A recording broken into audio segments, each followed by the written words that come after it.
ఒక పాట పుట్టడం వెనక చిన్న స్టోరీస్ ఉంటాయి.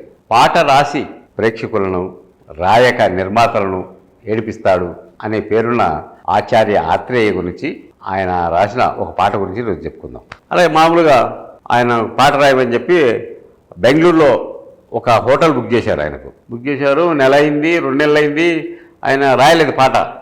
ఈరోజు రాస్తా, రేపు రాస్తా అని చెప్తున్నాడు. ఇంకా చివరకు నిర్మాతలకు విసుగొచ్చి ఎలాగే ఈయన పాట రాయలే అని, సరే సార్ రూమ్ ఖాళీ చేయండి అని అంటే, చేస్తాలే అని చెప్పి, సరే ఇన్ని రోజులు ఉన్నాం కదా బెంగళూరులో, కబ్బన్ పార్క్ అనే ఒక పార్క్ ఉంటుంది, ఆ పార్కు చూసి వస్తాను నేను అని ఆయనతో పాటు ప్రొడక్షన్ మేనేజరు లేకుంటే ఆయన అసిస్టెంటు వెళ్ళారు. వెళ్ళి ఆ పార్కులో తిరుగుతా ఉంటే ఉన్నట్టుండి పటపట వర్షం స్టార్ట్ అయిందంట. ఎక్కడో అక్కడ నీడకు చెట్టు కిందకు ఒకరు, లేకపోతే రూమ్ దగ్గర ఒకరు వర్షంలో తడవకుండా తలదాచుకునే దానికి వెళ్తుంటే ఒక 2 ప్రేమికులు పెద్ద చెట్టు ఉంటే ఆ చెట్టు త్వరలోకి వెళ్ళారంట. ఒకరినొకరు ఇలా హత్తుకొని ఆ వర్షం నుంచి వాళ్ళు కాపాడుకుంటున్నారంట.